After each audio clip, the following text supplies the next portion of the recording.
भाग्य के सहारे बैठे रहने से बात नहीं बनेगी, कर्म करना भी आवश्यक है।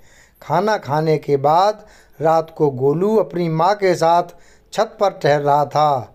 अचानक उसने टूटता हुआ तारा देखा।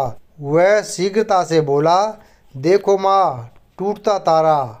माँ कुछ भी कह पाती तब तक उसने आंखें बंद कर विश भी मांग ली कि मैं इस बार अपनी कक्षा में प्रथम आऊं। माँ ने पूछा कि तूने टूटते तारे से क्या मांगा? गोलू ने भोलेपन से उत्तर दिया, मैं अभी कुछ नहीं बताऊंगा, बताने से कामना पूरी नहीं होती। माँ ने उसके मन की सारी बात भांप ली और उसकी नादानी पर मुस्करा दी।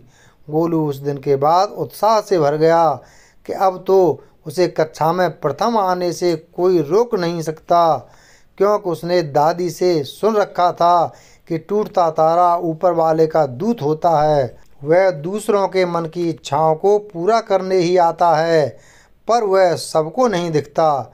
जिसे दिख जाए वह भाग्यशाली होता है। आज वह अपने भाग्य को सराह रहा था।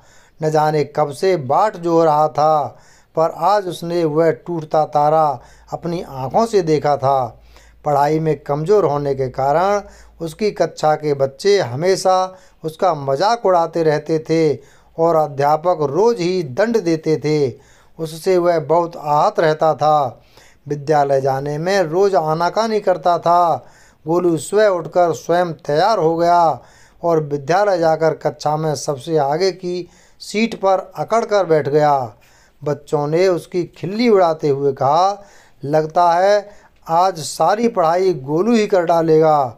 सबसे आगे जो बैठा है, गोलू निश्चित भाव से बोला, मैं भले ही पढ़ाई में कमज़ोर हूँ, पर भाग्य में सबसे तेज हूँ। देखना, इस बार मैं ही प्रथम आऊँगा। तुम सब मेरे भाग्य का कमाल देखते रह जाओगे।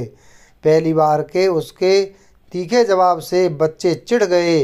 बोले, ऐसी कौन सी चाबी तुम्हारे हाथ लग गई है जिससे तुम्हारा बंद दिमाग खुल जाएगा?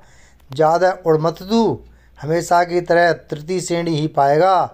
पर किसी की भी बात की परवाह किए बिना गोलू मुस्कराता रहा। अब कक्षा में अध्यापक के छड़ी मारने पर वह उफ तक नहीं करता। उठक बैठक तो बिना कहे ही लगाने लगता। घर पर भी माँ का हर काम फुर्ती से कर देता। माँ हमेशा उसे समझाती थी कि बेटा, कर्म करने से ही भाग्य बनता है। कर्म और भाग्य दोनों एक दूसरे के पूरक हैं। सो भाग्य को भी मान, पर पढ़ाई भी किया कर। तो कह देता, माँ तुम चिंता न करो, मैं अच्छे अंकों से पास हो जाऊंगा।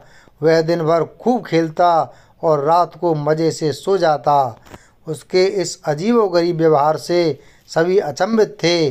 परीक्षा का समय था। सभी बच्चे अपनी पढ़ाई में तल्लीन थे, पर गोलू निश्चिंत घूम रहा था। परीक्षा समाप्त हुई और परीक्षा परिणाम का दिन भी आ गया।